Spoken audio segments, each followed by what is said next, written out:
Dominant Protector. Credit to the author. 7,441-50.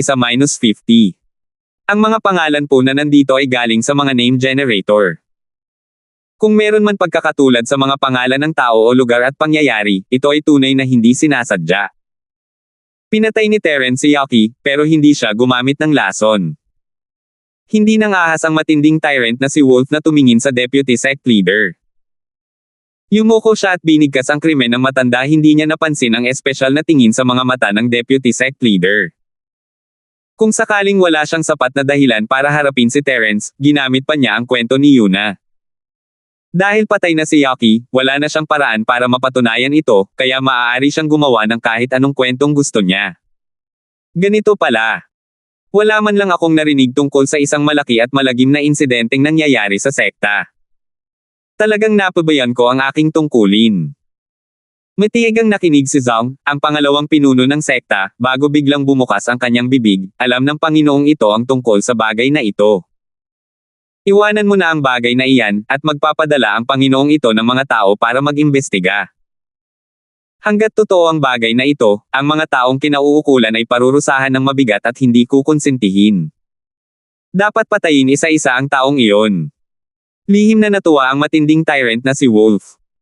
Naisip niya na ang dahilan na ibinigay niya ay matagumpay na nagpasiklab sa balak na pagpatay ng pinuno ng sekta ng Vice. Sa pagkakataong ito, hindi makakatakas si Sima Yi sa kalamidad na ito. Mahirap para sa kanya na hindi mamatay. Matalino ang pinuno ng sekta. Ang disipulong ito ay handang ibigay ang aking maliit na lakas sa pinuno ng sekta upang lubusang imbestigahan ang bagay na ito. Inisip ng matinding tyrant na si Wolf na pambihirang pagkakataon ito, kaya kinailangan nitong kumapit sa pinuno ng sekta na Vice. Hindi lamang nito personal na makitungo kay Sima Yi, kundi maaari rin nitong makilala ang pinuno ng sekta na Vice. Hindi inaasahan, ikinumpas ng pinuno ng sekta ng Bise ang kanyang kamay nang walang pakialam at sinabing, "Napakamaalalahanin mo, ngunit ang Panginoong ito ay magpapadala ng mga tao upang imbestigahan ang bagay na ito. Hanggat ang sinasabi mo ay totoo, hindi mo matatakasan ang gantimpala pagkatapos ng bagay na ito." Mabilis na nagpasalamat sa kanya ang matinding tyrant na si Wolf, ngunit bigla siyang nakaramdam ng kaunting pagkabalisa. Tila hindi na kasing pala kaibigan ng dati ang tono ng Vice Sect Leader. Noong una, walang pagmamahal, pero ngayon medyo malamig na at wala nang pakialam. Yumuko ang matinding tyrant na si Wolf at palihim na tumangala. Sa isang mabilis na sulyap, nakita niya ang ekspresyon ng Deputy Sect Leader. Paano niya ito sasabihin?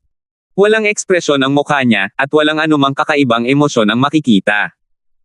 Hindi ba dapat siyang maging masaya na may dahilan para turuan ng leksyon si Sima Yi? Siguro ganito talaga ang mga malalaking tao, hindi ipinapakita ang kanilang emosyon sa kanilang mga mukha. O dahil ba sa nabalitaan niya tungkol sa isang pagpatay sa sekta, kaya nagkunwari siyang seryoso.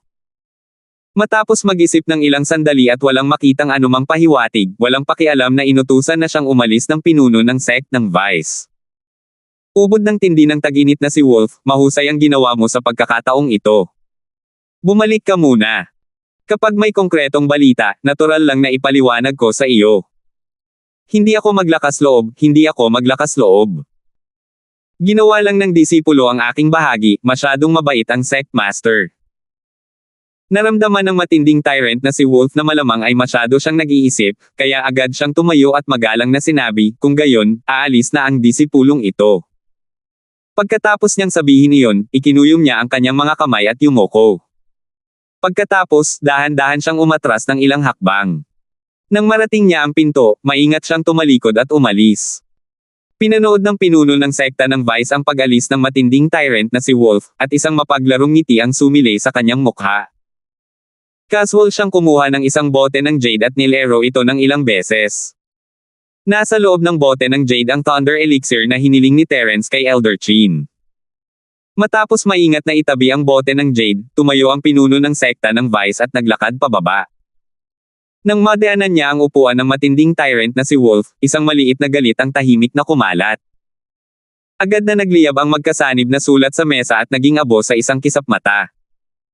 Nang bumalik ang matinding tyrant na si Wolf sa bundok ng panloob na sekta, ang mga nasasakupan ni Yaki ay naghihintay ng balita, at agad nila itong pinalibutan. Senior Brother Josh, ano ang sinabi ng Vice Sec Leader? Nakatatanda kong kapatid na Josh, kailan parurusahan si Simai? Nakatatanda kong kapatid na si Josh. Huwag kayong mag-alala, lahat kayo, makinig kayo sa akin. Tumawa ang matinding tyrant na si Wolf habang idinidiin niya ang dalawang kamay para patahimikin ang karamihan. Lalo niyang nasisiyahan sa pakiramdam na ito. Natanggap na ng pangalawang pinuno ng sekta na si Zhang ang aming pinagsamang liham at nangakong agad na magpapadala ng mga tao para imbestigahan ang bagay na ito. Hanggat ito ay nakumpirma, papatayin namin ang sinumang magbabante sa sekta at papatay sa mga kapwa-disipulo. Kahit hindi direktang sinabi ito ni Zhang, ang pangalawang pinuno ng sekta, dapat ay pareho lang ang kahulugan, tama ba? Habang iniisip ito ng matinding tyrant na si Wolf, naghiyawan ang mga disipulo ng inner sect, at mas lalo pa itong naging proud. Ganito talaga ang tinatawag na mga ulap na may pitik ng kamay at ulan na may pitik ng kamay, hindi ba? Labis na nasasabik ang lahat. Pinalibutan nila ang matinding tyrant na si Lobo at pinuri ito ng matagal. Pagkatapos, sinimulan nilang sabik na pag-usapan kung ano ang mangyayari kay Simai. Direkta ba siyang papatayin ng pinuno ng sekta ng Vice? O pinatalsik ba siya mula sa sekta ng Sword Spring? Ang pinakamagaan na parusa marahil ay ang mapinsala ang kanyang lakas at mapabilang sa mga disipulo ng mga handyman, at hindi na muling babangon, tama ba? Matapos makipag-usap ng ilang sandali sa mga taong ito, nagdahilan siya na may gagawin siya. Dahil maganda ang sitwasyon, handa siyang palawakin ang kanyang negosyo sa inner sect at bigyan siya ng daan para pumalit bilang ikatlong senior. Sa panloob na sekta, maliban kay Yaki, ang matinding tyrant na si Wolf ang pinakakilala kay Marshall Master Lane.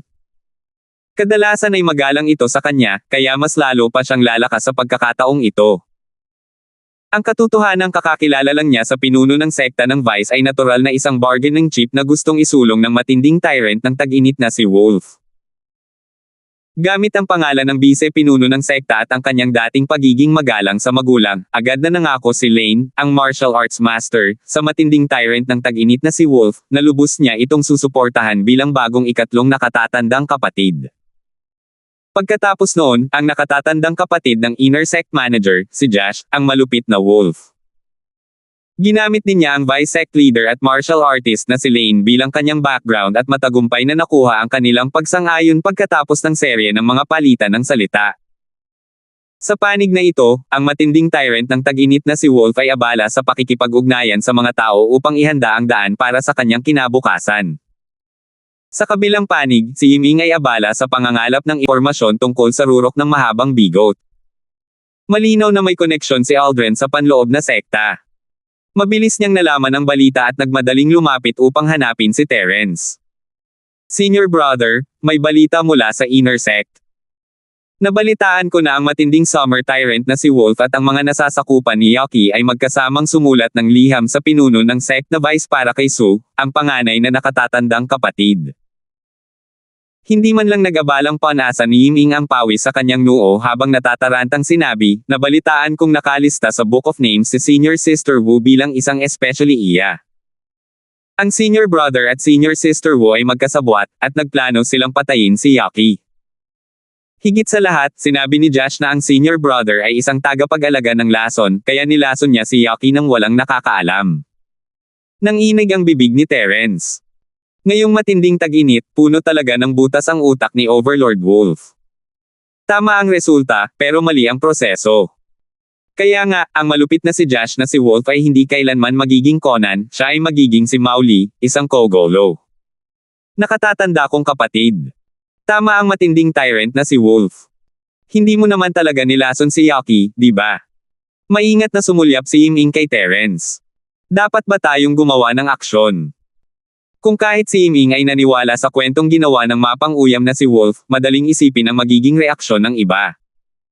Tutal, kilala na ng ilan ang reputasyon ni Terence bilang isang nagsasagawa ng lason. Ang kakayahang pumatay ng walang bakas ay kakayahan ng isang poison cultivator. Hindi ko talaga nilason si Yaki hanggang sa mamatay.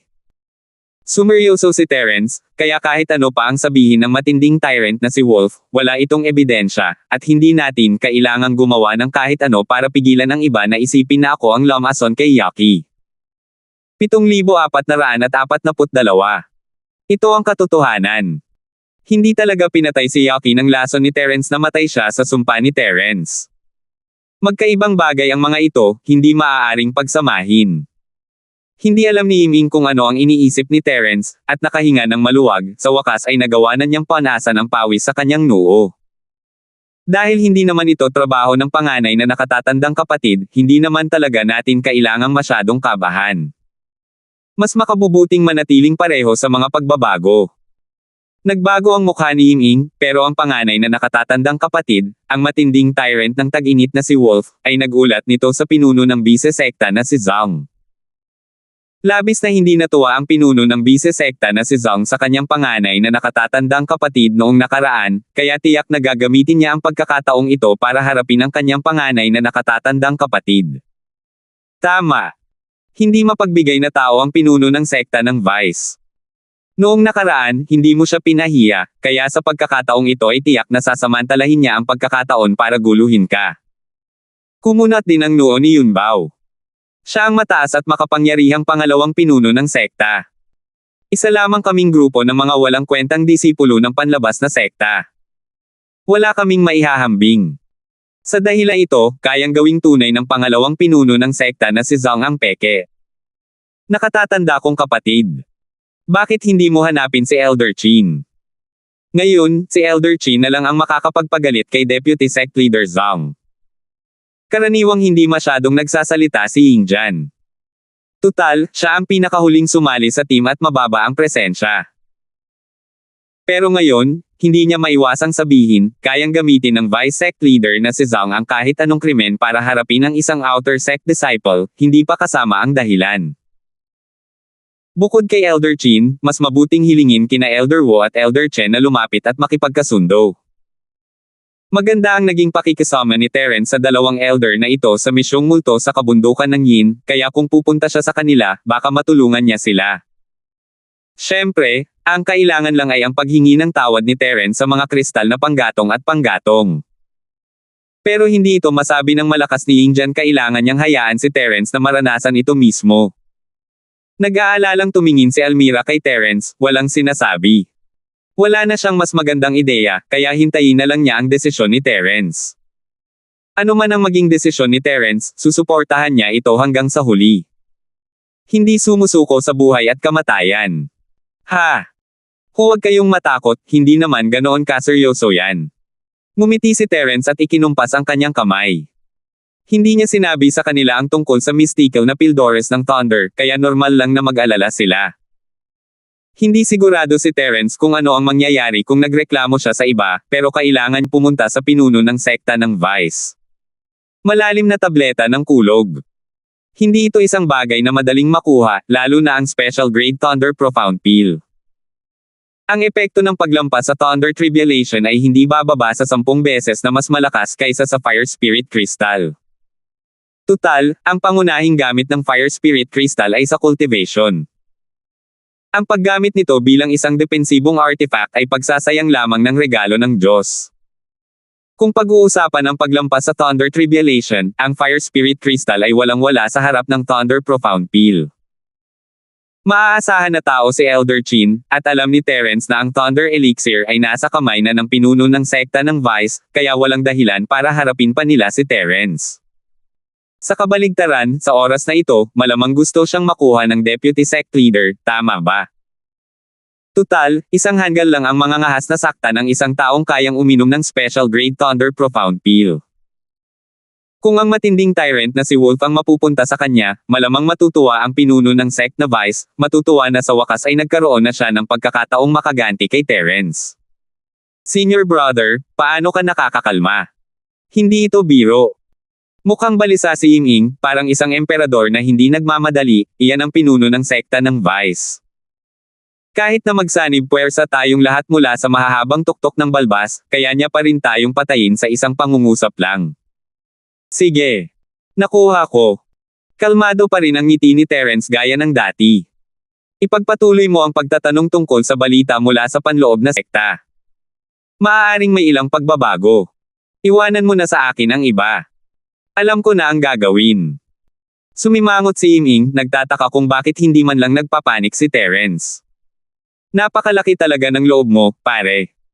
Pero dahil sinabi iyon ni Terence, wala nang masabi pa si Ying. Pumayag siya at lumabas para kumuha ng karagdagang impormasyon. Si Terence ang pinakamalaking suporta ni Ying ngayon, kaya mas inaalala niya ang mga bagay-bagay ni Terence kaysa sa sarili niyang mga problema. Pagkalipas ng kalahating oras, tumakbo pabalik si Ying. Pinagpapawisan pa rin siya, ngunit ang ekspresyon ng kanyang mukha ay parang nakakita ng multo. Aldrin, may bago ka bang balita? Bilasan mo at sabihin mo sa akin. Nang makita siyang pumasok ni Yunbao, agad niya itong sinugod at hinaila, sabay sabi, pwede ba tumigil ka sa paghikbi? Gusto mo ba akong patayin sa pagkabalisa?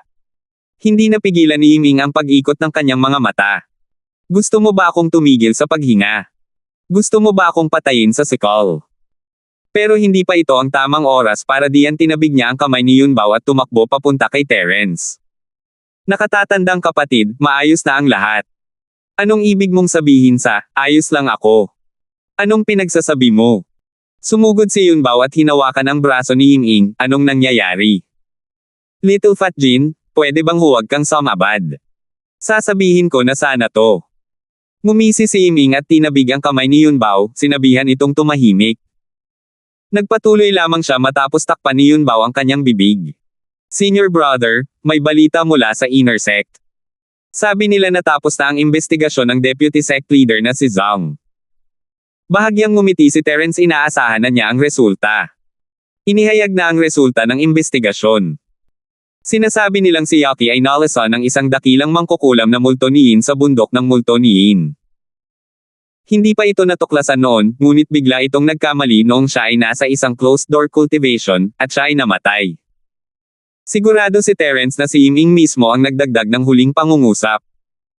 Imposibleng lumabas iyon sa resulta ng investigasyon. Sumabog agad ang matinding tyrant na si Wolf, at sinabing mali ang investigasyon. Sa huli, binugbog siya ng taong namamahala sa investigasyon. Tumawa ng malakas si Ying kaya hindi makita ang kanyang mga ngipin.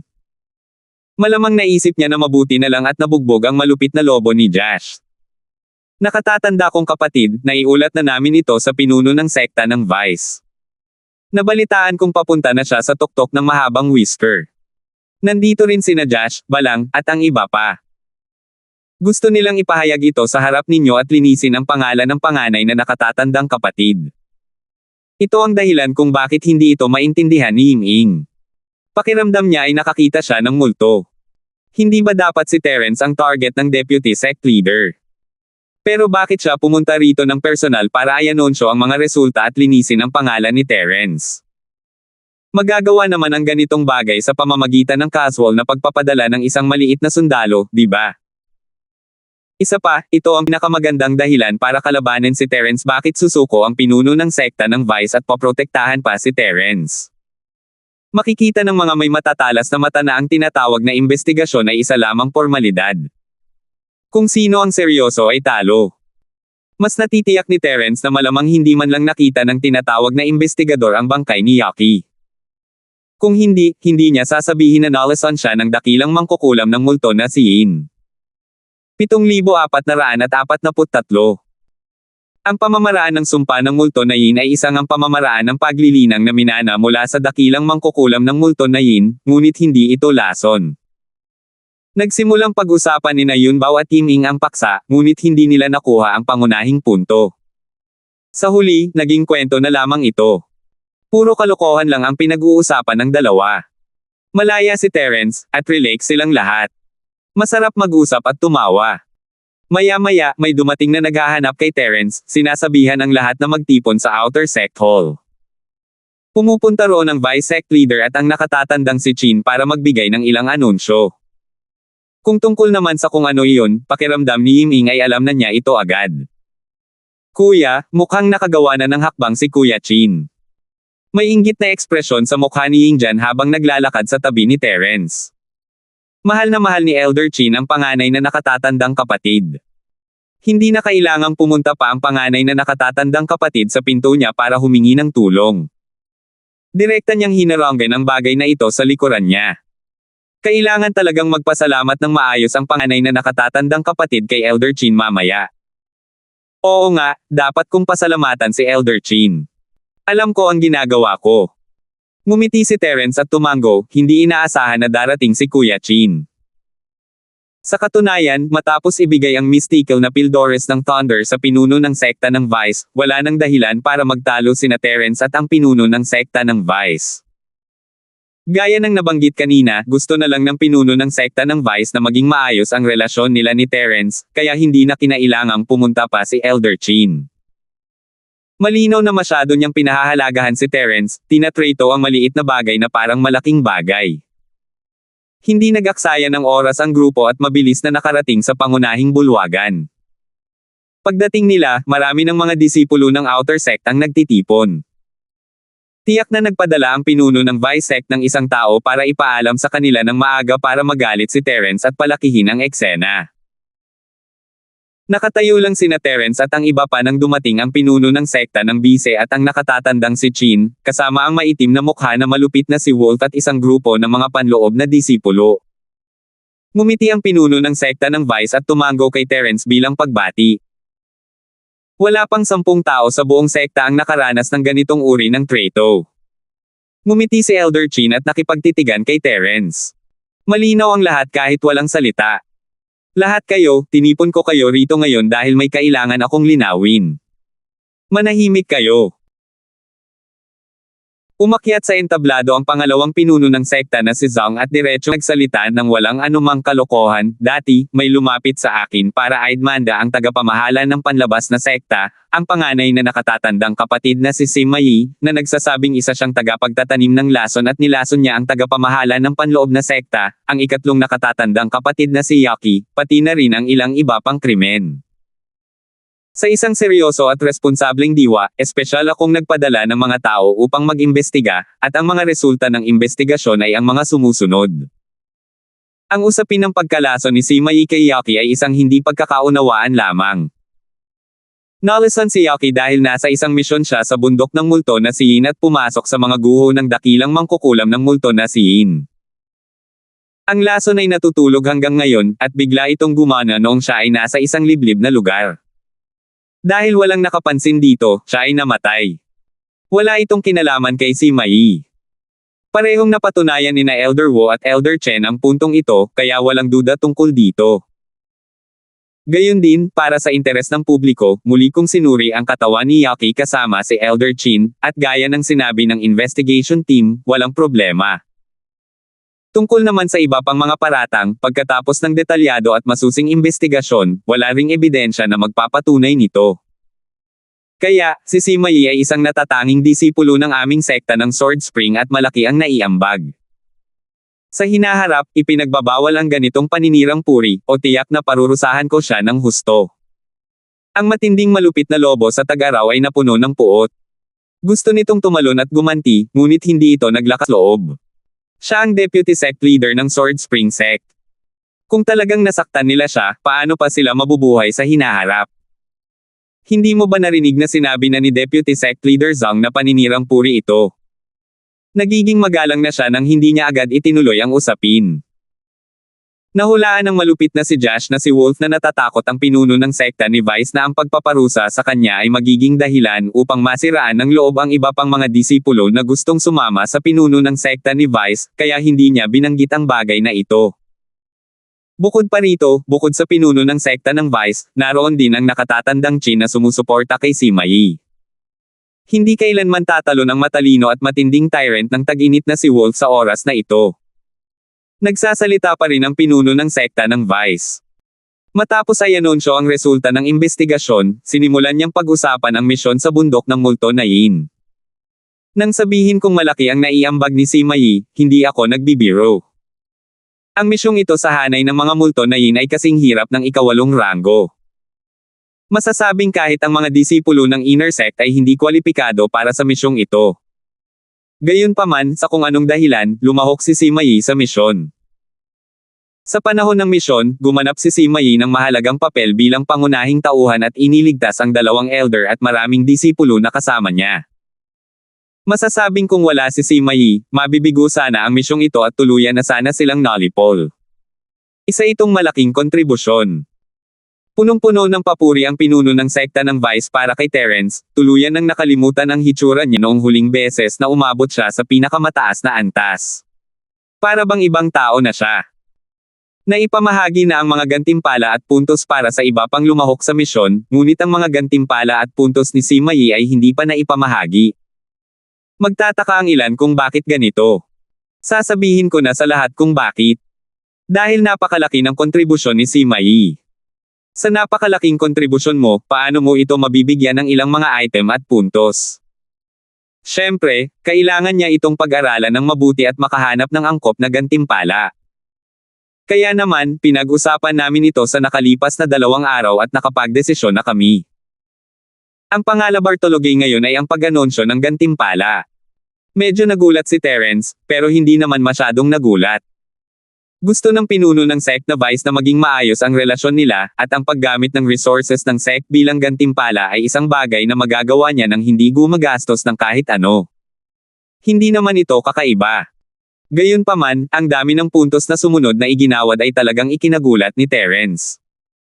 Mula ngayon, hindi na niya kailangang mag-alala tungkol sa kawalan ng sapat na puntos na magagamit sa Sword Spring Sect. Napakalaking puntos na gantimpala, malamang ay lumampas na ito sa kabuoang halaga ng buong misyon na may antas 8 kahirapan, tama ba? Siguro ipinamahagi ito ng Deputy Sect Leader na si Zhang ayon sa pamantayan ng antas ng kahirapan ng ika-9. Gayunpaman, tila wala siyang masabi. Nasa kanyang mga kamay na ang pagsusuri ng misyon. May kapangyarihan siya at sadyang mandiraya. Tulad ng nakikita lahat, tiyak na hindi magiging maramo ang sekta sa mga gantimpala para sa mga natatanging disipulo. Ang ganitong uri ng gantimpala ay ang hayaan ang lahat na gawing huwaran si Sima Yi. Sa hinaharap, dapat matuto ang lahat mula kay Sima Yi. Naghiyawan ang lahat ng mga outer disciples bilang tugon, at ang reputasyon ni Terence sa mga outer disciples ay umabot sa tugatog nito. Tanging ang malupit na si Wolf ng matinding tag-init ang labis na nadismaya. Gusto niyang i-frame si Terence, at mas makabubuti kung mapapatay niya ito, ngunit kung hindi niya kaya, gusto niya itong pilayin. Pero bakit ganito ang naging resulta? Ang pagbuo ng balangkas ay ganap na lumihis sa pagkakaayos ng script. Sino ba naman ang nagpalit ng script? Sa totoo lang, mas lalong hindi mapakali si Josh ngayon. Lampas sa kanyang imahinasyon ang tagumpay ni Terence, at bukod sa pagtatangkang alisin si Terence, sinusubukan din niyang makuha ang posisyon ng ikatlong senior.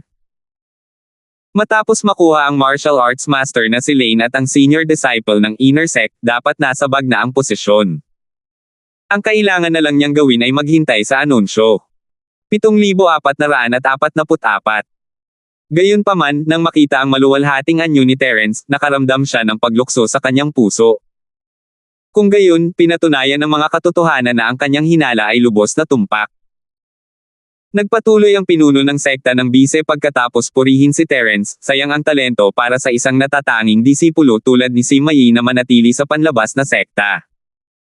Gamit ang kanyang lakas at talento, higit pa sa sapat na siya para maging isang disipulo ng panloob na sekta.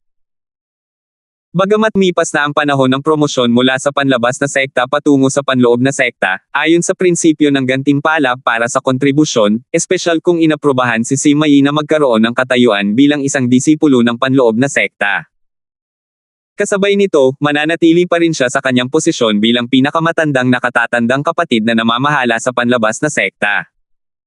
Maaari siyang lumipat-lipat sa pagitan ng panloob at panlabas na sekta anumang oras. Natigilan si Terence, hindi ito inaasahan. Tila ba napakahalaga ng Thunder Elixir sa pinuno ng Sect Vice kaya nababaliw na siya. Talagang wala siyang ipinagkait na pagsisikap para suklian ang pabor na ito. Gayunpaman, minamaliit ni Terence ang kabaliwan ng Deputy Sect Leader habang nagpapatuloy siya. Nagkataon lang na ang ikatlong senior ng Inner Sect, si Yaki, ay namatay sa isang aksidente. Hindi magandang iwanang bakante ang posisyong ito. Napakahusay ni Sima Yi, kaya pansamantalan niyang hawakan ang parehong posisyon ng panganay na senior brother ng Outer Sect at ikatlong senior brother ng Inner Sect. Gustong umiyak ng matinding tyrant na si Wolf sa tag-init pero walang luhang lumabas. Mapahamak ka, Sima Yi. Ninakaw mo ang katiwala ng Outer Sect ko, panganay na nakatatandang kapatid. Nagtago ako sa inner sect, pero ninakaw mo pa rin ang katiwala ng inner sect ko, pangatlong nakatatandang kapatid. Gusto mo pa ba akong mabuhay? Nagulat din si Terence, kaka-inner disciple niya lang pala, tapos manager na siya. Kailangan ba talagang maging ganito ka-excited? Kung papatayin niya ang panganay na nakatatandang kapatid na namamahala sa panloob na sekta, siya ba ay agad na magiging panganay na nakatatandang kapatid ng panloob na sekta? Gayunpaman, dahil sa kabaliwan ng deputy sect leader na si Zhang, maaaring magkaroon talaga siya ng pagkakataon. Sima Yi, huwag kang magreklamo na mahirap para sa iyo. Dapat mas magtrabaho ang isang may kakayahang tao. Tila natakot ang pinuno ng sekta ng bise sa pagtanggi ni Terence habang sinalubong ito ng isang palakaibigang ngiti. Kung sa tingin mo ay napakaraming dapat gawin, humanap ka ng mas maraming katulong para ipamahagi ang mga walang kabuluhang bagay. Ang isang henyong disipulo na tulad mo ay may magandang kinabukasan, hindi ka maaaring mabitag ng mga walang kabuluhang bagay. Maglinang ng maayos. Hindi na ito isang pahiwatig, isa itong malinaw na senyales na kailangan ng simulan ni Terence ang pagre-recruit at pagpapalawak ng kanyang puwersa. Dahil siya ang ikatlong nakatatandang kapatid na namamahala sa panloob na sekta, magiging madali para sa panganay na nakatatandang kapatid na ganap na kontrolin ang panlabas na sekta. Pagkatapos, gamit ang panlabas na sekta para pakainin ang panloob na sektang kapangyarihan ni Terence ay tataas sa pinakamabilis na posibleng bilis. Kahit si Terence ay medyo nahihiya na harapin ang isang masigasig na pinuno ng sekta ng bise. Isa lang itong mystical na tableta ni Thunder. Walang pinagkaiba sa isang jelly bean. Bakit hindi mo na lang siya bigyan ng isa pang jelly bean? Halimbawa, ang Mystic Supporting Pill pagkatapos makaakyat sa Mystic Ascension Stage.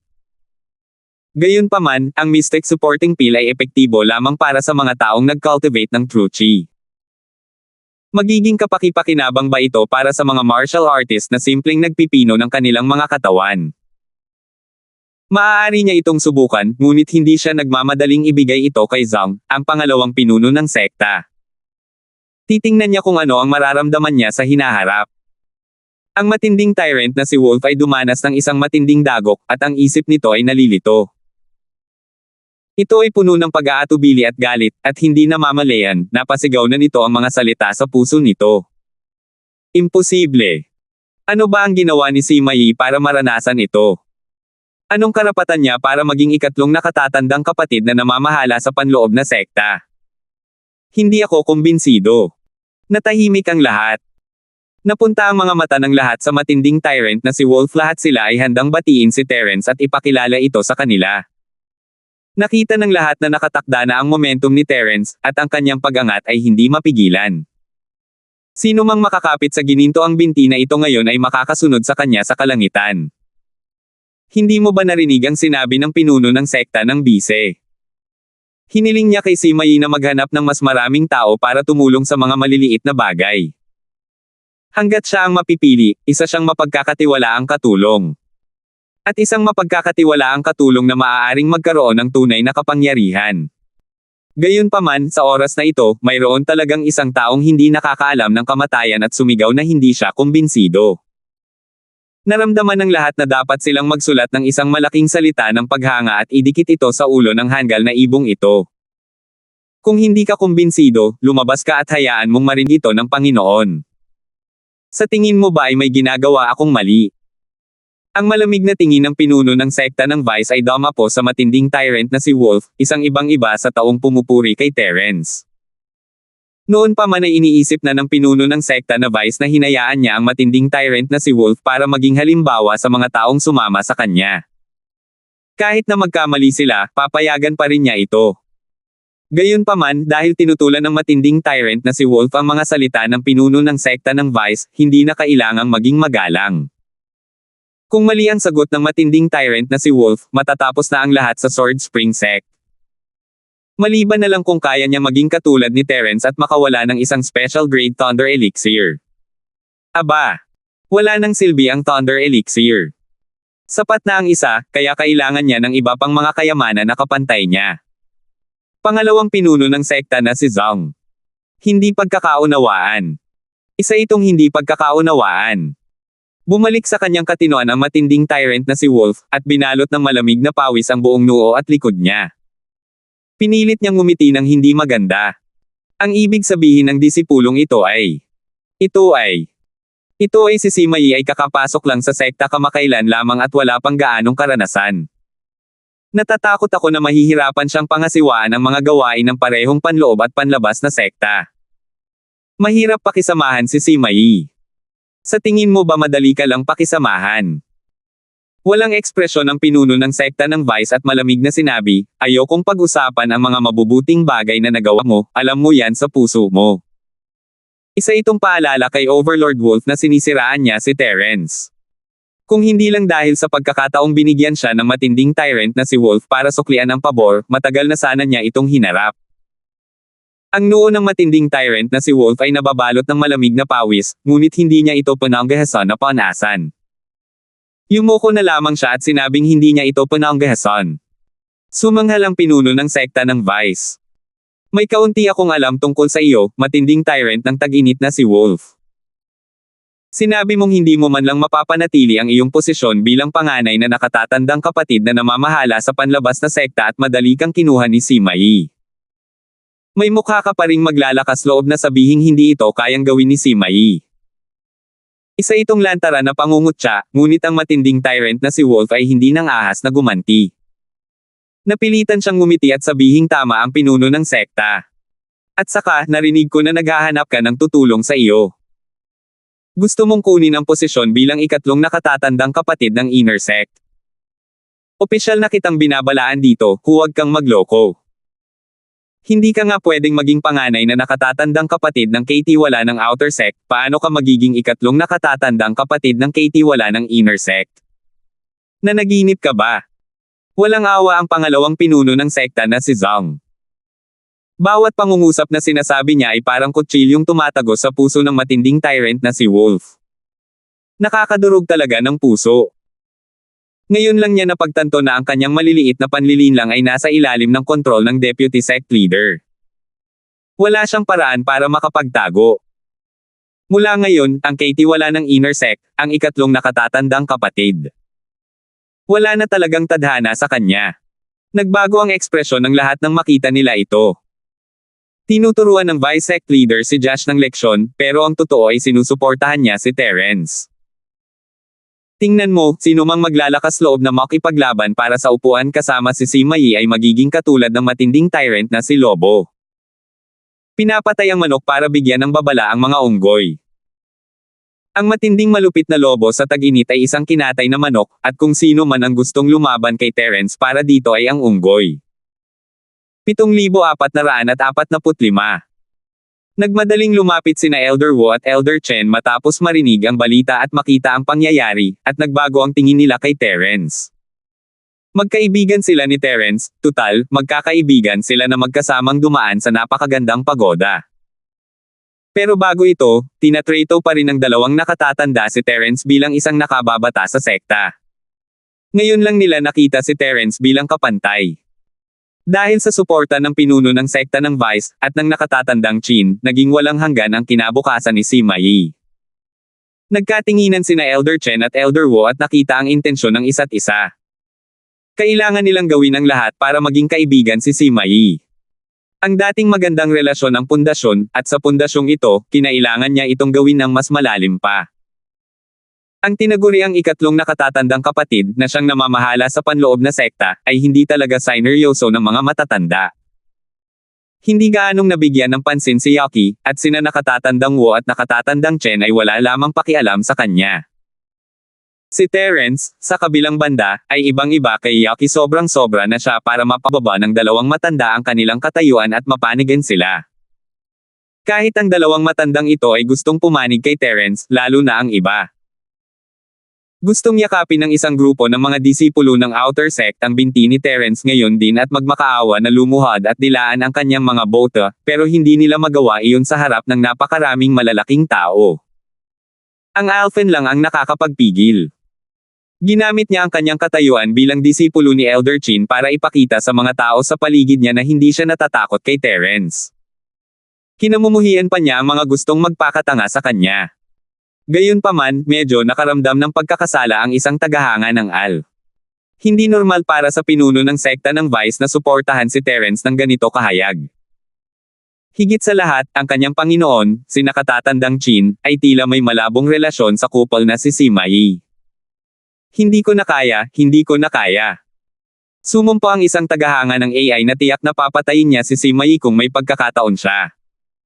Gayunpaman, malinaw na hindi na ngayon. Natapos na ng pinuno ng sekta ng Bise ang kanyang gawain at lumapit kay Terence para bumati bago umalis. Ang natitirang oras ay para sa ikaluluwalhati ni Terence, at magiging mahirap para sa kanya kung magtatagal pa siya, kaya umalis na siya. Dahil wala na ang pinuno ng sekta ng Vice, natural lang na hindi na makapagtagal pa ang mga elder. Lumapit sina Elder Wu at Elder Chen para makipag-usap kay Terence at makipag-ayos bago umalis kasama si Elder Chin.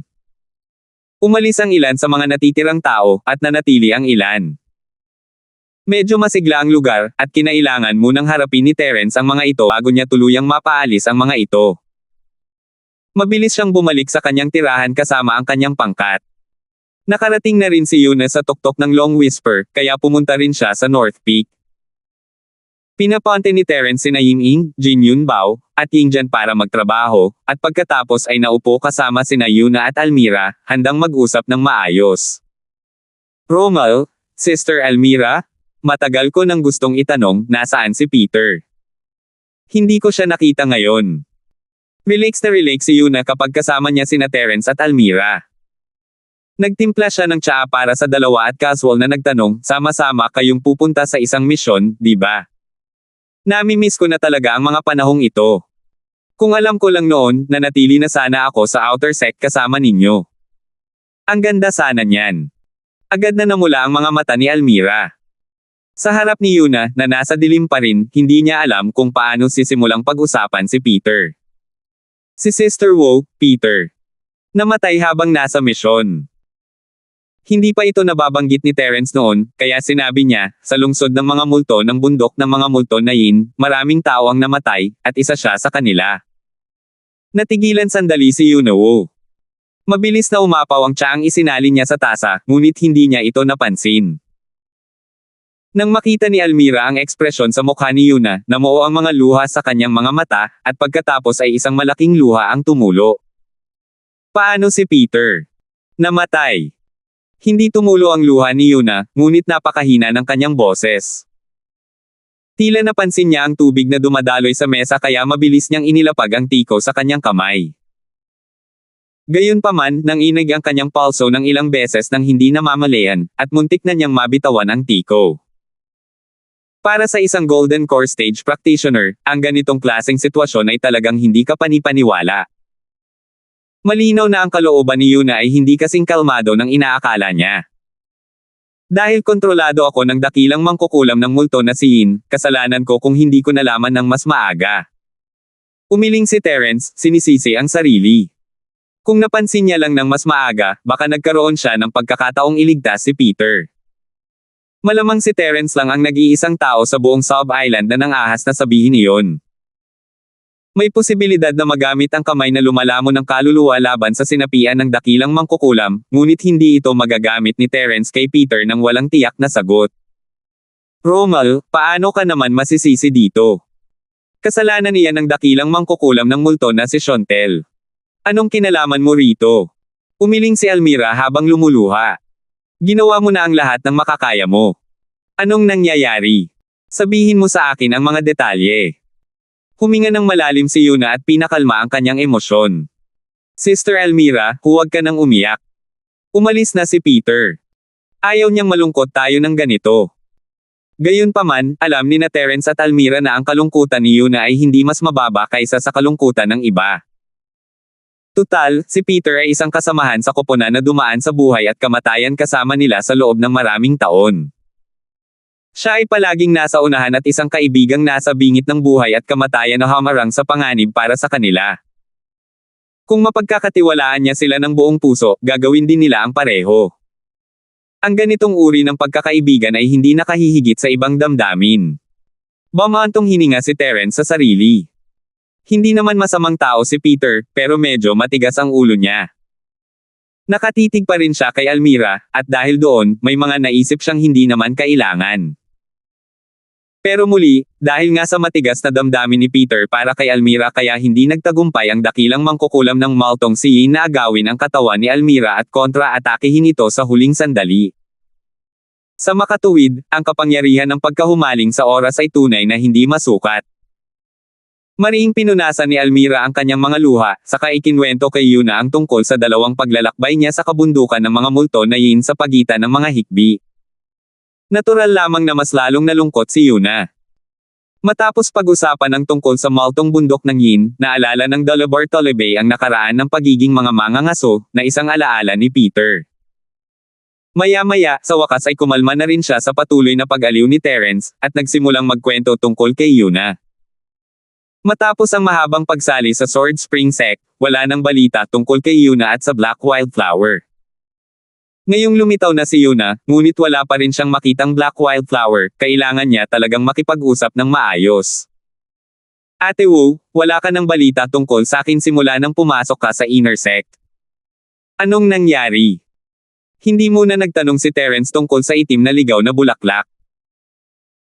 Nag-aalala siya kay Yuna, bagamat gusto ka naming hanapin, hindi makakapunta ang mga disipulo ng Outer Sect sa Inner Sect. May puso kami pero wala kaming lakas. 7,446. Bagamat si Terence ang ikatlong senior ng Outer Sect, ang posisyong ito ay para lamang sa mga bagong disipulo ng Outer Sect. Wala rin siyang karapatang pumasok sa Inner Sect. Pasensya na, gusto ko rin sanang hanapin kayo, pero noong una akong sumali sa sekta, tinuruan ako ng paraan ng paglilinang at teknik ng martial arts ng Sword Spring Sect, at pagkatapos ay pinapunta ako sa isang lugar na mag-isa para maglinang. Malungkot pa rin si Yuna. Pinilit niyang ngumiti bilang paghingi ng tawad. Noong unang pagtatasa, hindi kami nakapasa ni Black Wildflower. Gusto ka naming hanapin, pero nalaman naming may misyon ka. Napagtanto ni Terence na hinanap sila ni Yuna noong unang beses silang pumunta sa bundok ng mga multo na Yin. Hindi nila ito napansin. Hindi maintindihan ni Terence kung bakit bumagsak si Yuna sa pagsusulit. Kung pag-uusapan ang lakas, matapos magsanib sina Yuna at Yana, tiyak na sila ang nangunguna sa mga bagong disipulo. Kung tungkol naman sa talento, hindi na kailangang pag-usapan pa iyon. Napatunayan na ng entrance test na isa siyang tunay na henyo. Kung hindi dahil doon, paano siya na-promote sa Inner Sect?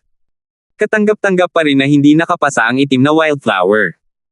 Tutal, karaniwan naman ang resulta ng kanyang pagsusulit. Hindi makatuwiran na gawin din iyon ni Yuna. Ate Wu, napakalalim ba ng mga pamamaraan ng cultivation at martial skills ng Inner Sect? Bakit hindi ka nakapasa sa pagsusulit pagkatapos mong mag-isa? Naramdaman ni Terence na mayroong ilang impormasyon mula sa loob, kaya dumiretso siya sa punto, may dahilan ba ito? Lahat tayo ay nasa iisang panig, kaya walang dapat ipag-alala. May mga dahilan nga. Kakapasok lang namin ni Black Wildflower sa Inner Sect. Wala kaming suporta, o matibay na background, kaya halos wala kaming cultivation resources. Kahit ang residents na nakatalaga sa kanya ay ang pinakamababa sa Inner Sect. Nag-alangan si Yuna. Ayaw niyang sabihin ito kay Terence, pero ngayong si Terence na ang Inner Sect Manager, ikatlong senior brother, kahit hindi siya magsalita, malalaman din ito ni Terence ng mag-isa. Ayaw naming ibenta ng itim na ligaw na bulaklak ang aming mga katawan, kaya ang aming pagsasaka ay napakahirap. Paminsan-minsan ay naaantala kami dahil hindi gaanong mahalaga ang dahilan. Galit na galit si Terence, hindi niya inakalang malalagay sa ganitong sitwasyon sina Yuna at Black Wildflower sa Inner Sect. Bukod pa rito, si Yuna ay mayroong halo ng isang henyo mula sa entrance test sa itaas ng kanyang ulo, kaya mas natural para sa kanya na maging target. Wala siyang pinagmulan, walang suporta, mahusay ang talento, at maganda ngunit ayaw niyang pasayahin ang mga taong nasa harap niya. Kakaiba kung hindi siya tina-target. Hihintayin na lang ba nila siyang lumaki at saka na lang sila tapakan? May isa pang bagay na hindi nabanggit ni Yuna, ngunit naiisip ito ni Terence. Noong silang dalawa ay naglilinang, walang gumagabay sa kanila dahil sa kabaitan. Gagamitin pa nila ang maling paliwanag para iligaw sila. Sa ganitong mga sitwasyon, talagang kakailanganin ng himala para makapasa sa assessment. Kahit sa panahon ng pagtatasa, ang Yuna at itim na Wildflower ay tina-target pa rin ng ilang tao. Nanlamig ang mga mata ni Terence nang maintindihan niya ang mahalagang punto. Sino man ang maglakas loob na tretuhin siya ng ganito, kahit sino pa sila sa inner sect, tiyak na doble ang babayaran niya kung magkakaroon siya ng pagkakataon sa hinaharap. Matapos kong bumagsak sa pagsusulit, hindi kita mahanap.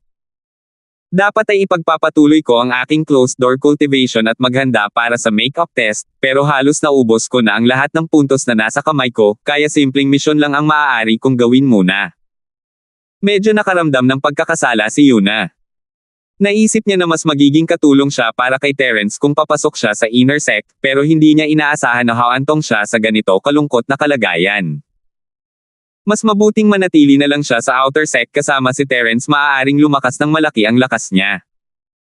Higit sa lahat, kung mananatili siya sa panlabas na sekta, maaari rin siyang sumali sa misyon sa hanay ng mga multo na bundok ng Yin, at marahil maaari pa siyang magkaroon ng pagkakataong iligtas si Peter. Habang iniisip ang trahedya ng pagkamatay ni Peter, muling nakaramdam ng kaunting lungkot si Yuna. Bahagya siyang umiling at nagpatuloy, ang sitwasyon ng Black Wildflower ay katulad ng sa akin. Matapos bumagsak sa assessment, halos mawala lahat ng puntos niya at kinailangan niyang magsagawa ng mga misyon para mapunan ang mga ito. Malamang ay hindi pa siya bumabalik.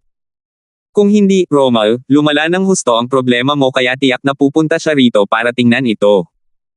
Ate Wu, huwag kang mag-alala. Hindi na ito mauulit. Hindi mo kailangang mag-alala tungkol sa mga puntos. Alam mo, nakakuha ako ng malaking halaga ng puntos at hindi ko na ito magagamit kahit anong mangyari.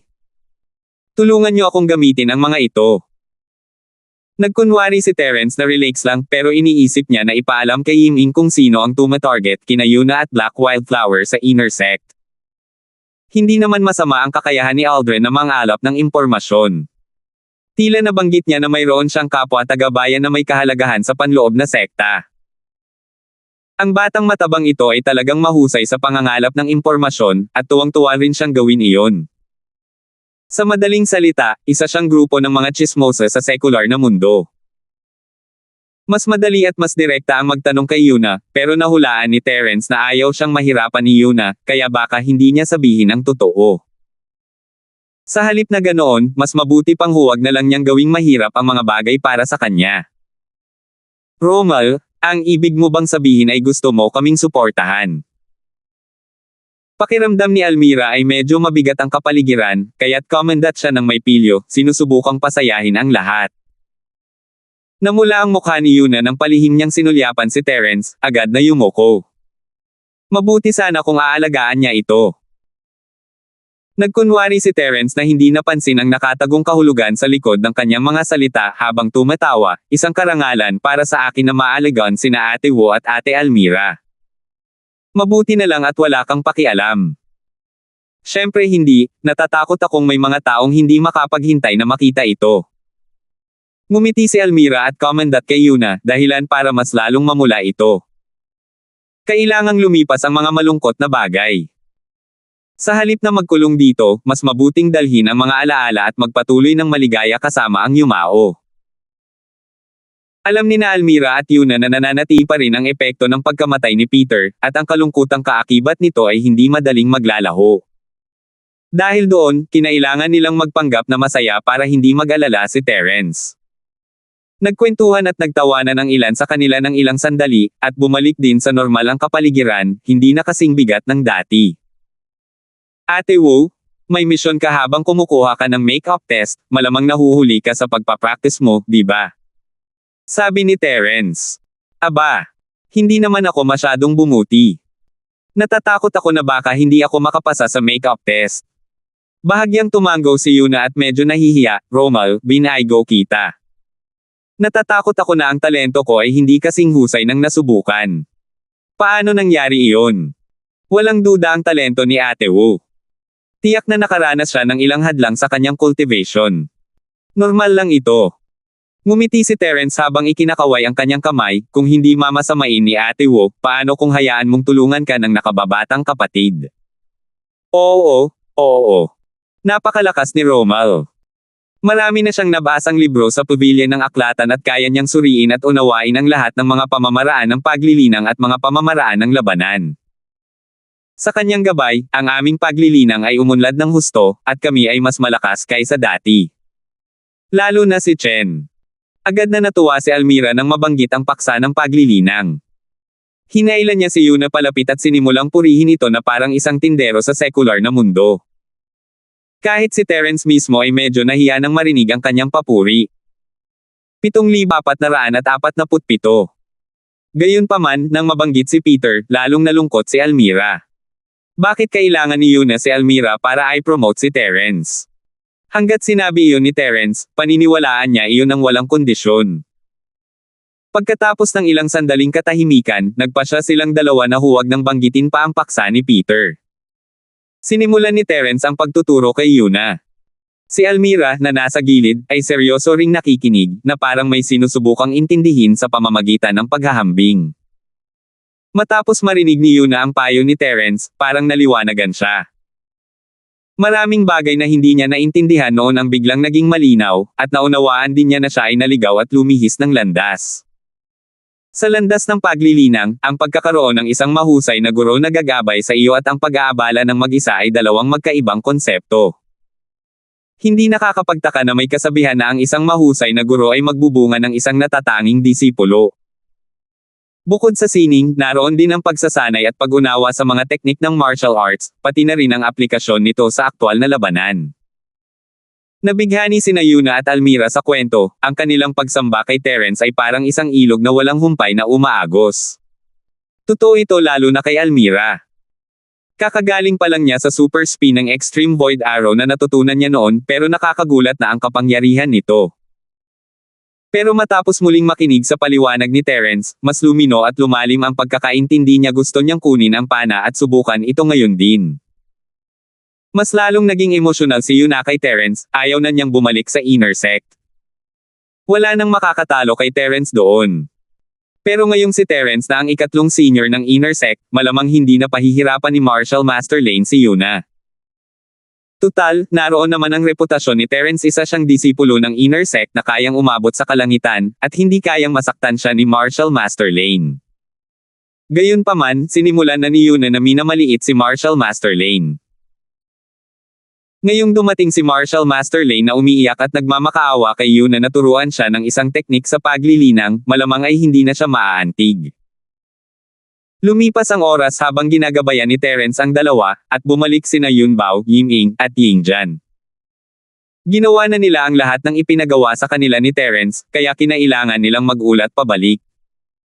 Yiming, Yingjan, hindi mo kilala si Senior Sister Yuna, di ba? Halika rito at kilalanin natin ang isa't isa.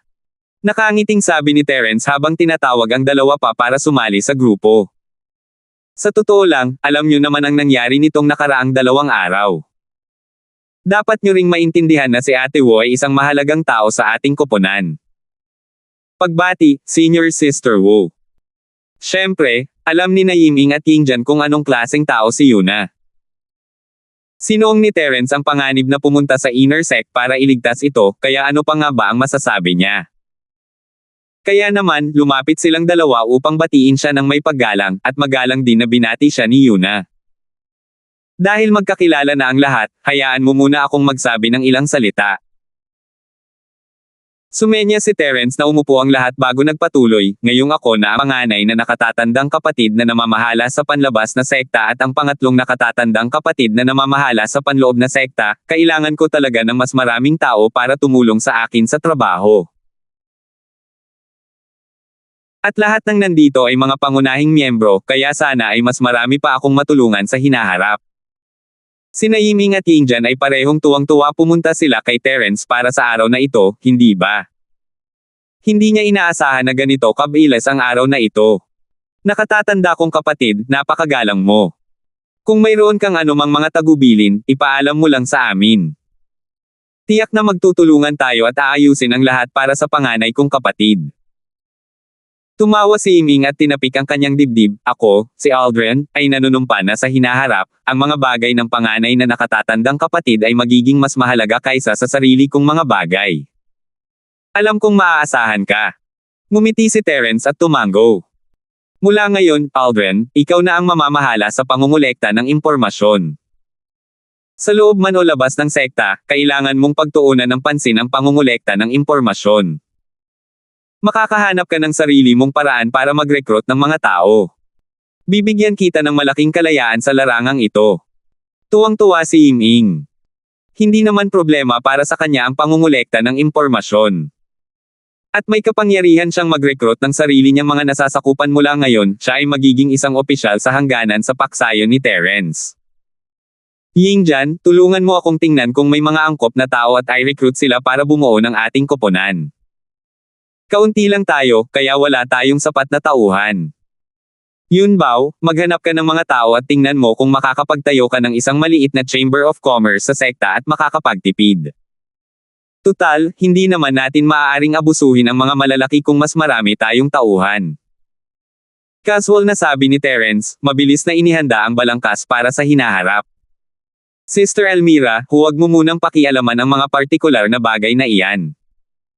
Ituon mo muna ang iyong pansin sa iyong cultivation at sikaping umunlad sa lalong madaling panahon. Tumanggaw si Elmira bilang pagsang-ayon.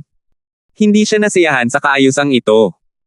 Kung pag-uusapan ng lakas, medyo mahina talaga si Elmira. Kung hindi siya agad gagaling, magiging pabigat lang siya kay Terence. At ang lakas sa pakikipaglaban ni Elmira ay lubos na kapakipakinabang kumpara sa mga nasa parehong antas, kaya naisip ni Terence at ng kanyang dalawa na ito ang pinakamahusay na pagpipilian upang mahukay ang kanilang potensyal sa yugtong ito. At saka, Ate Wu, dapat kang mag-focus sa iyong cultivation at sikaping makaraos sa lalong madaling panahon. Mataas ang inaasahan ni Terence kay Yuna. Matapos sumanib ang kanyang katawan sa katawan ni Yana, lubos na lumakas ang kanyang lakas, at ang kanyang talento ay naging lubhang namumukod-tangi. Pero naisip ni Terence na maaaring magkaroon ng isa pang tagumpay si Yuna sa maikling panahon, kahit papaano ay hindi magiging mahirap ang pagpasok sa orihinal na antas. Kung mababawi lang ni Yuna ang orihinal na lakas ng katawang ito, siya na siguro ang magiging nangungunang eksperto sa Sword Spring Sect. Sa ngayon na sana si Yuna nang makita niyang kinuha ni Terence ang kanyang Jade Card, sinenyasan niya itong kunin din. Maglilipat ba siya ng ilang punto sa kanya para mapanatili ang buhay at makapag-cultivate? Naisip ni Yuna habang kinukuha ang kanyang Identity Jade Card. Sinabihan siya ni Terence na huwag mag-alala tungkol sa mga puntos, at nagbiro pa si Elmira na gusto ni Terence na alagaan ang mga ito. Gusto sanang ilipat ni Terence ang kanyang mga puntos, pero hindi lang ito para sa kanyang pang-araw-araw na buhay at cultivation tulad ng iniisip ni Yunito na ang lahat. Natulala si Yuna nang makita ang nakakagulat na dami ng puntos na nakuha niya. Sima. Ikaw. Hindi karaniwang tinatawag ni Yuna si Terence na Romal kapag may ibang tao sa paligid, kaya medyo nagulat siya at hindi alam kung paano ito tatawagan. 7,448. Sumangayon ng iba hindi sana gagawa si Terence ng ganito kadetalyadong mga kaayusan kung hindi. Hindi ako mag-iisa, pero aalis muna ako sa sekta pansamantala, kaya kailangan kong abalahin ang lahat para asikasuhin ang bagay na ito. Nakangiting sabi ni Terence. Ang pangunahing layunin niya sa pagpunta sa Sub-Isla ay hanapin si Melissa at buuin muli ang kanyang katawan. Ngayong natapos na niya ang pagbuo muli ng kanyang katawan, ang kailangan na lang niya ay balita tungkol kay Melissa. Ang pagkumpleto sa misyon ni Dexter ang tanging pinagkukunan ng impormasyon ni Terence. Bagamat mahusay din si Aldrin sa pangangalap ng impormasyon, wala siyang magawa pagdating sa ganitong uri ng mamahaling impormasyon, kahit papaano hindi ngayon. Kung tungkol naman sa mga tumatarget kay Yuna at itim na Wildflower, na may titulong pangatlong senior si Terence, malamang ay nagtago na silang lahat. Hindi pa huli ang lahat para harapin sila mamaya. Siyempre, bukod sa balita, nami-miss din ni Terence ang mga tao sa Common World. Gusto na niyang bumalik agad. Kaya naman inayos ni Terence ng maayos ang lahat. Third senior, saan ka pupunta? Sasamahan kita. Hindi lang ito sinabi ng isang tao, kundi ng ilang taong naroon. Hindi na kailangan. Uuwi lang ako para bisitahin ang pamilya ko, kaya hindi mo na ako kailangang sundan. Mas mahalaga na mapaunlad ang ating kapangyarihan sa sekta. Ikinumpas ni Terence ang kanyang kamay ng nakangiti, nag-iisip ng hindi malinaw na dahilan. Kailangan niyang ilabas ang kanyang sinaunang espiritu para makabalik sa sekular na mundo. Hindi naman niya sila maaaring isama, di ba? Narinig ni Yuna at ng iba pa na uuwi si Terence para bisitahin ang kanyang pamilya at hindi nila namamalayang naisip nila na ang pamilyang Sima pala iyon. Agad nilang naisip na ang pangunahing layunin nito ay himukin ang mga inapo ng pamilyang Sima na umuwi, at talagang hindi nararapat na magsama ng iba. Bilang resulta, ang paksang ito ay palihim na binaliwala ng lahat, at wala nang muling bumanggit dito. Pagkatapos noon, pumunta si Terence sa sekta upang humingi ng pahintulot. Imposibleng umalis ang mga ordinaryong disipulo sa sekta maliban na lang kung sila ay nasa isang misyon. Pero si Terence ay isang sikat na tao na ngayon, at alam ng lahat na pinahahalagahan siya ng pinuno ng sekta ng Vice, at mayroon siyang malapit na relasyon kay nakatatandang Chin. Sino ang maglalakas loob na pahirapan siya? Kaya, maayos na natapos ni Terence ang proseso at mabilis na umalis sa sekta. Pagkatapos umalis sa Sword Spring Sect, tumangala si Terence sa langit at bumulong sa sarili, naghahanda na akong umalis sa mundo ng mga mortal, pero paano si Dexter? Hindi ba't sinabi mong lilito siya kapag handa na ako? Batang bayani Linford, nandito na ako. Napag-usapan ng Diablo, agad ding lumitaw si Ding. Sa totoo lang, matagal na kitang hinihintay. Dahil handa ka na, tara na. Tunay ngang hindi maarok si Boss Ding. Ang kakayahan niyang lumitaw at maglaho na parang multo ay talagang kahanga-hanga. Iisipin talaga ng mga taong hindi nakakaalam na multo si Boss Ding. Pang-aasar ni Terence. Saan tayo pupunta? Kailangan mo ba ako mag-ayos ng transportasyon? Batang bayani Linford, napaka-joker mo talaga. Tumawa si Dingwan at agad na tumungo sa pangunahing paksa. Hindi ko alam ang pangalan ng lugar. Kung mas madali para sa iyo, gamitin natin ang flying saucer mo. Mas mabilis yan. Siyempre, walang pakialam si Terence, itinatala ng lumilipad na platito ang ruta sa bawat lilipad nito, at hindi na nila kailangang mag-alala na hindi nila mahanap ang lugar sa hinaharap. Sumakay siya sa lumilipad na platito at sinunod ang mga tagubilin ni Dexter. Pagkalipas ng kalahating oras, nakarating sila sa isang maliit at ilang na bulubundukin. Ikinumpara ito ni Terence sa mapa, ngunit hindi niya ito mahanap. Maging ang lokasyon ng Blue Sky Valley ay minarkahan sa mapa ng heograpiya, ngunit ang maliit na hanay ng bundok sa harap nila ay hindi. Maaari kayang bigla na lang itong lumitaw. O may pagkakamali ba sa sistema ng mapa? Ito na, pakipunta na, batang bayaning Linford. Matapos marating ng lumilipad na platito ang isang lambak sa mahiwagang hanay ng bundok, ipinahiwatig ni Dexter na nakarating na sila sa kanilang destinasyon. Itinabi ni Terence ang lumilipad na platito at sinundan si Dexter papasok sa lambak. Natagpuan niya na may mga komplikado at mahiwagang disenyo ng pormasayon sa bakanteng espasyo sa lambak. Mayroon ding ilang elektron-ikong aparato sa loob nito na bumubuo ng kakaibang pormasayon. Hindi na kailangan ng iba pang ebidensya. Ang mga kakaibang elektron-ikong aparatong ito ay sapat na para patunayan na teritoryo ito ng Central. Bukod dito, bukod sa kakaibang pormasayon na ito, naroon din ang nakaabong si Lingfa. Kaya naman, tama ang kanyang naunang hula. Ang kasosyo ni Dexter sa pangangalakal ang sentro. Terence, ang lapit na nating magkita ulit, talagang nakatadhana na tayo. Binati ni Lingfa si Terence nang may ngiti. Pasensya na talaga sa abala mo ngayon. Ang listahang ibinigay sa iyo ni Boss Ding ay ang lahat ng mga materyales na kailangan namin agad. Hindi nagsalita si Terence. Kalmado niyang tiningnan si Lingfa, at saka humarap kay Dexter. Isa lamang bang kasunduan sa negosyo ang namamagitan sa kanilang dalawa? O sadyang nagsabuatan sila? Terence, bakit hindi ka nagsasabi ng kahit ano sa isang matandang kaibigan? Hindi ka ba masyadong nanlalamig? Nanatili pa rin ang tame time ng ngiti ni Lingfa. Mayroon tayong kasunduan sa kooperasyon. Babalikan mo ba ang iyong sinabi? Nanatiling tahimik si Terence. Ang kasunduang ito ay may kinalaman sa impormasyon ni Melissa, at gusto rin niyang bumalik sa karaniwang mundo para hindi niya bawiin ang kanyang pangako. Medyo hindi siya komportable sa ideyang makakabili ng mga supply para sa Central. Batang bayani Linford, ang impormasyong kailangan mo ay nasa kamay ng Central. Sa pagkakataong ito, tinutulungan ko lang kayong dalawa na bumuo ng tulay. Kung ayaw mo, hindi kita pipilitin. Lumapit si Dexter para linawin ang kanyang paninindigan at nagpaliwanag, pareho kayong may mga bagay na gusto ng isa't isa, kaya kahit magtagumpay man o hindi ang transaksyon, wala ring mapapala ang ding na ito. Wala talagang tagapamagitan para kumita mula rito. Hindi ka man lang nila sinisingil para sa mga bayarin sa transportasyon. Kumaibot ang mga labi ni Terence. Walang tinatawag na tusong negosyante. Bakit ka gagawa ng isang bagay nang walang anumang benepisyo?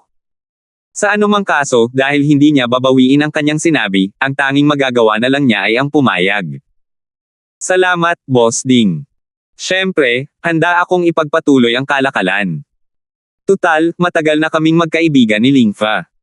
Hindi naman ito ang unang pagkakataon na nagkita kami. Bahagyang ngumiti si Terence bago binago ang usapan. Lingfa, hindi naman masama ang katawan mo. Bago pa man siya magsalita, napansin na ni Terence na wala rin si Lingfa sa kanyang anyong espiritong Yuan May bago na siyang katawan. Gayunpaman, tila medyo mahina ang katawan ng kabilang panig. Kung pag-uusapan ng lakas, malamang na mas mababa siya kaysa sa kanya. Haha, salamat sa iyo, may katawan akong magagamit sa sub-island na ito. Dapat talaga akong magpasalamat sa iyo. Tumawa ng malakas si Lingfa at taos-pusong sinabi, hindi ako magalang, iyon ang totoo. May ganoong bagay ba? Bakit hindi ko alam? Gusto ko pang makarinig ng mas maraming detalye. Talagang mausisa si Terence, hindi ganoon kadali ang muling pagbuo ng katawan. Walang silbi ang makasalanang si Lotes na may lilang ambon, kailangan niya ng tulong ng isang pillmaster tulad ni Zhang Liju. Nagkibit balikat si Lingfa at walang itinago. Matagal na tayong magkaibigan, at ngayon ay nagtutulungan na tayo. Magiging tapat ako sa iyo. Naaalala mo ba ang lilang ambon na Snow Lotus na minamaliit mo? 7,449. Biglang napagtanto ni Terence na ginagamit ni Lingfa ang Purple Mist Snow Lotus. Kaya pala hindi ganoon kaganda ang itsura ng katawan niya. Maaari ring gamitin ang Purple Mist Snow Lotus para muling buuin ang isang katawan, ngunit ang ganitong uri ng katawan ay napakahina at hindi angkop para sa cultivation. Siyempre hindi mo ito magugustuhan, Terence, pero wala akong pakialam, basta't magagamit ko ito. Hindi na maibabalik ang lakas ko sa pamamagitan ng normal na cultivation. Tila walang pakialam si Lingfa, at halos naintindihan naman ni Terence ang ibig niyang sabihin. Ang sitwasyon ni Lingfa ay ibang-iba sa sitwasyon ni Terence. Nawasak ang orihinal na katawan ni Terence, kaya kailangan niyang muling buuin ang isang perpektong katawan para sa cultivation.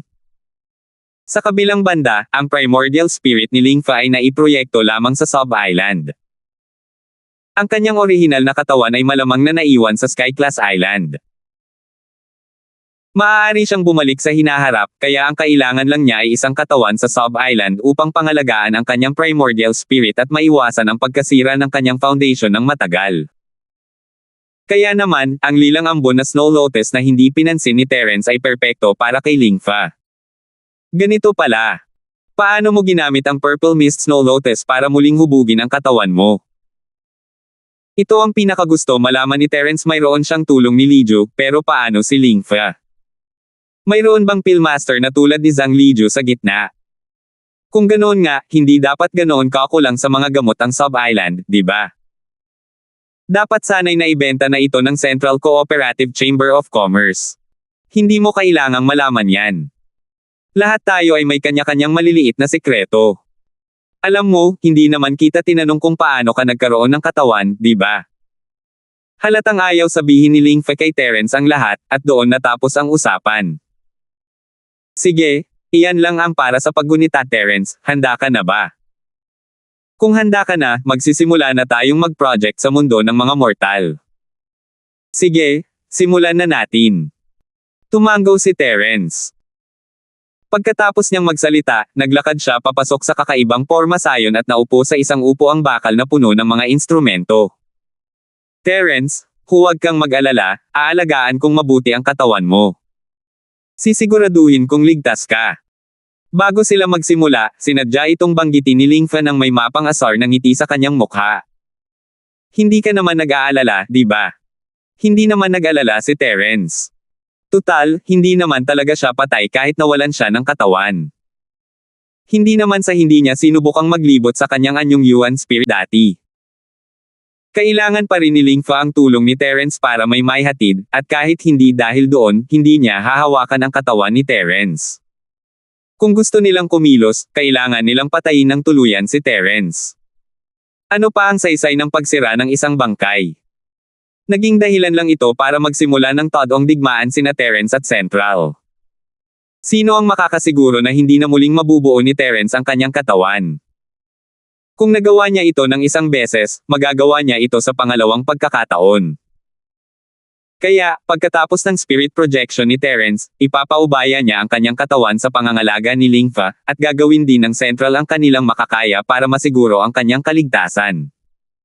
Kung ikukumpara sa pamilyang Wang, mas maaasahan ito. Matagal na tayong magkaibigan, kahit sino ay mapagkakatiwalaan ko maliban sa iyo.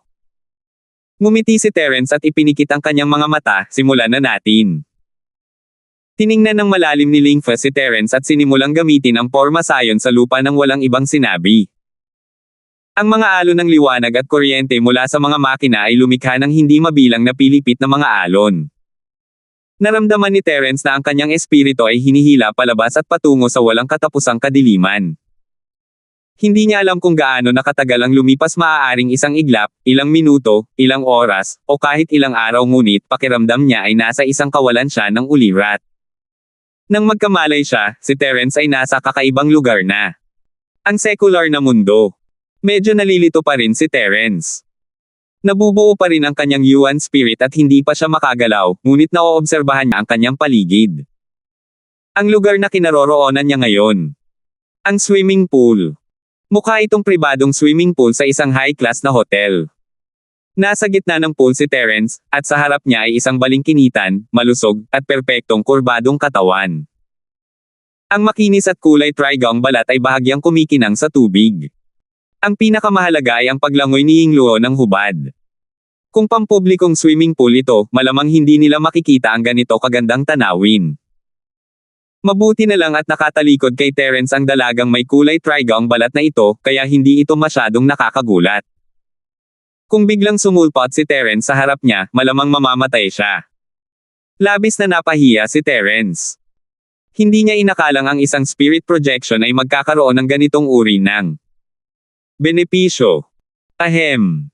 Dapat ko munang pag-isipan kung ano ang gagawin. Binubuo pa rin ni Terence ang kanyang essence spirit at hindi agad nakatakas. Wala ring lugar na mapagtatagwan. Ang babaeng nasa harap ay nagsimulang tumalikod at lalanggoy na sana papunta kay Terence, hindi naman siguro magiging awkward iyon, magiging awkward ang 10-hit combo. Ano ang gagawin? Ano ang gagawin? Hindi ba't nakakahiya naman kung matawag kang pervert at pervert? Hindi namamalayang hinubad ni Terence ang maskarang may pulang alikabok at mabilis na nagpalit ng anyo nang makita niyang muntik ng matamba ang babae. Dahil hindi niya maiwasang mawalan ng itsura, syempre mawawalan din siya ng itsura para sa iba. Tiyak na hindi niya kayang mawala ang sarili niyang itsura. Kahit si Terence ay natuwa sa panlilinlang sa sarili, at gusto niyang suntukin ang sarili sa ulo. Bakit hindi na lang siya nagbalat kayo bilang babae kung gagamit siya ng manifestasyon ng pulang alikabok? Kung noon, kahit biglaan pa rin, kahit papaano ay hindi siya maituturing na isang Maniokis. Kung sa tingin ng kabilang panig ay mayroong babaeng pervert, wala na siyang magagawa. Sa kasamaang palad, ang babae ay nabaliktad na at lumalangoy na papunta sa kanya. Huli na para baguhin ni Terence ang kanyang hitsura. Hindi magiging maganda kung matuklasan siya. Naiiwas na lang niya ang kanyang tingin ng alanganin. Hindi kayang patuloy na tumitig ni Guanwan sa katawan nito, hindi ba? Yingluo. Nakita ng babae si Terence mula sa gilid ng kanyang mga mata habang ito ay natatalikod. Napasigaw siya sa gulat bago uminom ng tubig. Gayunpaman, wala siyang pakialam dito. Pagkatapos sumigaw, hindi na siya nagsalita pa at ang kanyang perpektong katawan ay agad na umahan mula sa tubig. Ang kanyang tindig ay napakaganda hanggang sa sukdulan, parang isang dolphin na lumalangoy sa dagat. Napakagandang poster nito, ngunit may taglay itong walang katapusang intensyong pumatay. Isang mahaba, malakas, at magandang binti ang sumipa sa ere, tinutukan ang ulo ni Terence. Handa na siyang patayin si Terence sa isang sipa lang. Ang balak niya talagang sipin ang isang tao hanggang sa mamatay. Sa sandaling kumilos ang dilag na ito, sumabog ang aura ng kanyang foundation establishment at tuluyang nabunyag.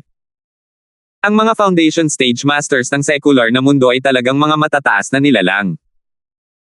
Kaya nilang pumatay ng isang grupo ng mga ordinaryong tao gamit lamang ang isang casual na pagturo ng kanilang mga daliri, hindi pa kasama ang isang ganap na pag-atake sa galit.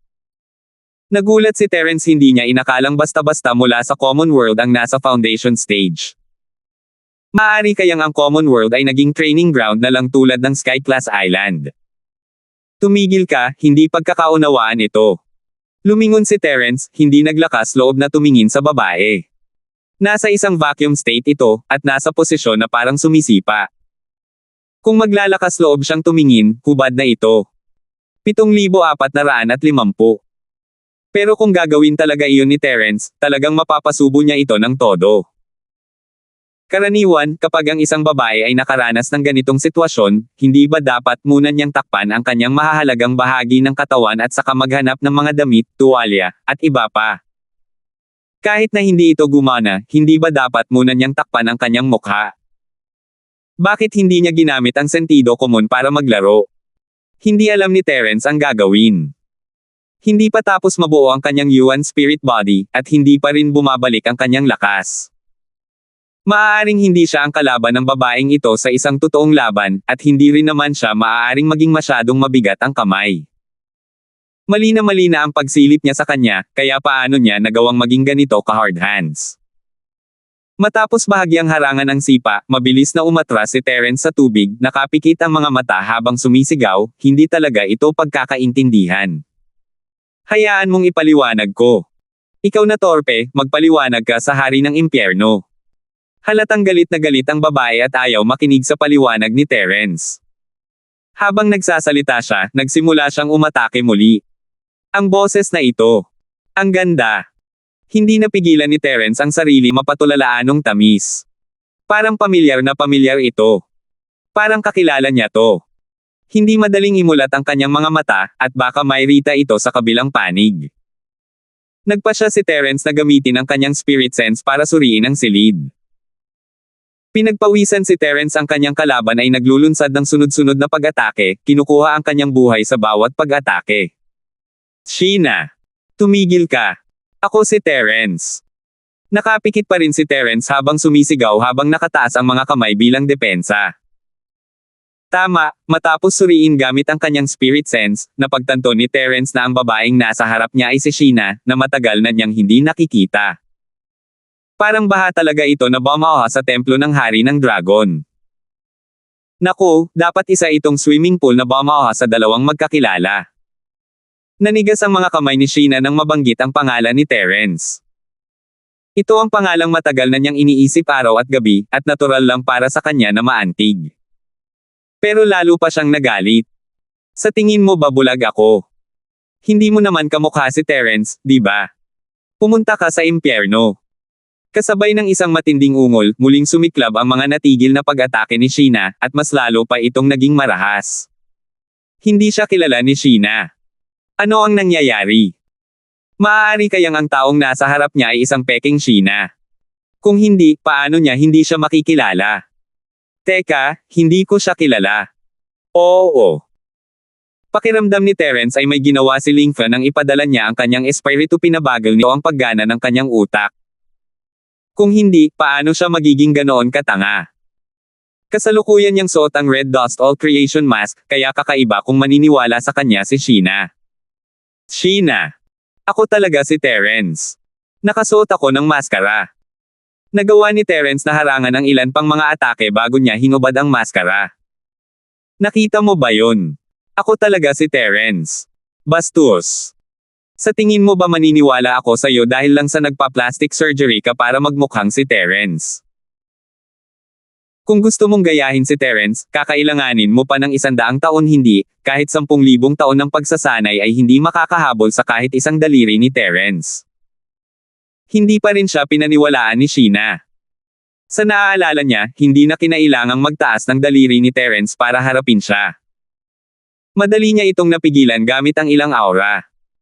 Kamukha talaga ni Terence ang lalaking nasa harap niya, pero binugbog niya ito ng husto, tapos ang lakas pa rin ng loob niyang tawagin ang sarili niyang Terence. Ganoon ba kaina si Terence? Hindi ako naniniwala sa iyo. Medyo nakaramdam ng kawalan si Terence, napakahirap talagang patunayan kung sino ka. Kahit nabugbugin hanggang mamatay ang iba, wala ring silbi ang mga sinabi mo. Ang pagdadala ng mga dokumento ang tamang paraan. Mabuti na lang at nabuo na ang kanyang Yuan spirit body, kaya hindi na nag-aksaya pa ng oras si Terence. Nagpadala siya ng isang magaan na alon ng kamalayan, na nagpamangha kay Sheena ng ilang sandali bago ito napigilan. Nakaramdam na naman ng pagkailang si Terence. Parang hindi angkop na hawakan siya sa sitwasyong ito. Mabilis na bumitaw si Terence at nagpaliwanag, ngayon naniniwala ka na ako si Terence, di ba? Nasa primordial spirit state ako, at ipinakikita ako rito sa pamamagitan ng primordial spirit. Ah, ikaw ba talaga si Terence? Ang primordial spirit ay ipinoproyekto na naman sa kontinente ng Tigre. Nang makalaya na si Sheena, namula na ang mukha niya. Hindi dahil sa wala siyang malay, kundi dahil tinawag niya itong matandang babae, ngayon lang. Masarap sabihin iyon, pero kumusta naman ang imahe niya? Gumuho ito. Siyempre, naniniwala na ngayon ang Sheena na ang taong nasa harap niya ay ang Terence na iniisip niya araw at gabi. Gayunpaman, hindi niya kailanman pinangarap na magkikita silang muli sa ganitong ka-awkward na sitwasyon. Ang pagpapakita ng sinaunang espiritu ay isang sikreto na tanging ang mga taong malapit sa kanya lamang ang makakaalam, kaya hindi siya pinaghihinalaan ni Sheena. Isa pa, naipakita na rito ang espiritu ni Jenny noong nakaraan, kaya mauunawaan naman kung bakit pupunta rito si Terence. Sheena, bakit hindi muna tayo umakyat? Sinubukan ni Terence na manatiling kalmado, iniiwas ang tingin kay Sheena. Kahit umamin na si Sheena sa kanya sa isang konsyerto, hindi pa nila naranasan ang ganito kalaking kalabuan. Noong sinubukan ni Sheena na akitin si Terence noon, wala lang ito kumpara rito. Kung gayon, aakyat na ako. Kasing hina ng lamok ang boses ni Sheena. Dali-dali siyang pumasok sa pool at binalot ang sarili ng malaking tuwalya sa recliner. Nakakahiya talaga. Gusto niyang samantalahin ang pagkakataong gumawa ng isang bagay kasama si Terence, ngunit pakiramdam niya ay nakakahiya ang kanyang pagganap ngayon. Wala talagang masabi si Sheena. Tumakbo na lang siya pabalik sa kanyang kwarto para linisin ang sarili. Sa wakas ay nakahinga ng maluwag si Terence pagpasok ni Sheena sa silid. Nagkukunwari siyang kalmado, pero sa totoo lang ay medyo kinakabahan siya. Nahiya si Sheena, pero pati na rin si Terence. Maya-maya, lumabas si Sheena na nakasuot ng bagong damit. Bahagyang mapula pa rin ang kanyang balat na kulay trigo. Tila hindi pa siya tuluyang nakakakalma. Terence, bakit ka nandito? Kailan ka bumalik? Iniabot ni Sheena ang inumin kay Terence habang nagsisimula itong makipag-usap. Napakagandang pagkakataon ang natanggap niya ngayon, pero hindi niya ito kayang dalhin sa mas mataas na antas kasama si Terence. Hindi ito matanggap ni Sheena, kaya't naglakas loob siyang magsimula sa isang casual na pag-uusap. Kakabalik ko lang din. Sa pagkakataong ito, ang primordial spirit projection ay ginawa ng isang baguhan, kaya normal lang na may mga pagkakamali. Ang amateur na tinutukoy ni Terence ay si Lingfa, syempre siya ang dapat managot dito. Akala ko nasa Avalonia ako, pero hindi ko inaasahan na itatapon ako ng ugok na iyon diretso sa Europa. Noong una, hindi alam ni Terence kung nasaan siya, ngunit pagkatapos niyang mabuo ang kanyang primordial spirit, ginamit niya ang kanyang spirit sense para suriin ang lugar habang naglilinis si Sheena. Natural lang, alam niya kung nasaan siya. Baka alam niyang nami-miss kita, kaya kanya pinapunte sa akin. Pwede mo naman tayong ipakilala sa isa't isa mamaya. Kailangan ko siyang pasalamatan ng maayos. Ang matapang na pag-amin ni Sheena ng pag-ibig ay nagparamdam sa kanya ng hiya at tuwa nang maisip na nakatingin si Terence sa kanyang hubad na katawan, habang namumula na naman ang kanyang mukha. Pagkatapos sabihin ito, biglang natigilan si Sheena. May naisip siya, at ang romantikong damdaming kanina lang umusbong sa kanyang puso ay agad na naglaho.